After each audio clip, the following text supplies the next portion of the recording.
You're about to lose $450,000 in spendable wealth, and your net worth statement won't warn you.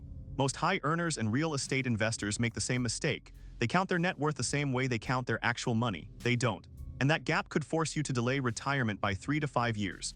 If you're in your 40s or 50s, tracking net worth without understanding liquidity is like flying blind during your final earning decade.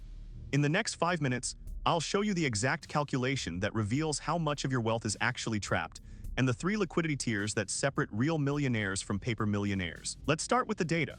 According to the Federal Reserve's 2022 survey of consumer finances, households with $1 million or more in net worth hold a median of only $300,000 to $400,000 in actual liquid financial assets, cash, stocks, and bonds. The rest locked in real estate. And here's where it gets worse. That real estate isn't a liquid asset until you sell it. And when you do, the IRS takes a cut.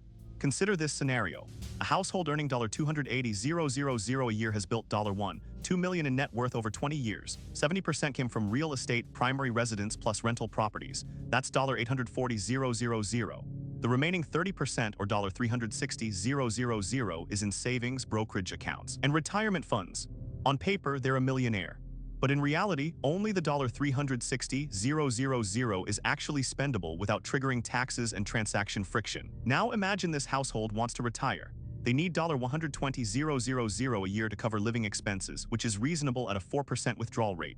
The first year they draw from their liquid assets. By year 3, they've burned through $360,000. They still have $840,000 in real estate, but they're out of cash. So they sell a rental property. But here's the worst part. That $400,000 rental property sale triggers a capital gains tax. The cost basis is $200,000. The gain is $200,000. At the federal long-term capital gains rate of 20% plus state income tax at, say, 7% in New York or California, they owe $54,000 in taxes. Add realtor commissions at 6%, $24,000, and 1,031 exchange friction at 2%, $8,000, and they've lost $86,000 to transaction costs and taxes. The net proceeds, $314,000. Their actual spendable wealth from that $400,000 sale is just $314,000, a 21% haircut. Let's do the full math. That $2 million net worth household, 70% real estate, 30% liquid, can actually spend like this. The $360,000 liquid asset pool covers 4 years at $120,000 per year. After that, they'd need to sell real estate. If they sell $300,000 worth every year after year 4, they face 25% in annual tax drag and friction. That shrinks their real spendable wealth to roughly $600,000 to $750,000 across the portfolio. The delta, $450,000 to $600,000 in perceived wealth that's actually trapped.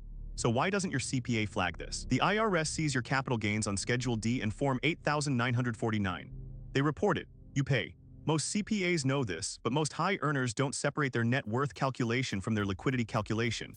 And that's the blind spot that costs them years of retirement or forces suboptimal asset sales. Data shows that households in the $200,000 to $500,000 joint income band make their final retirement allocation decisions between ages 45 and 55.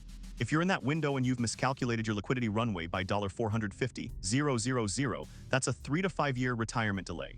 If you're forced to sell property in a down market to cover taxes, that could be $100,000 or more in unnecessary losses.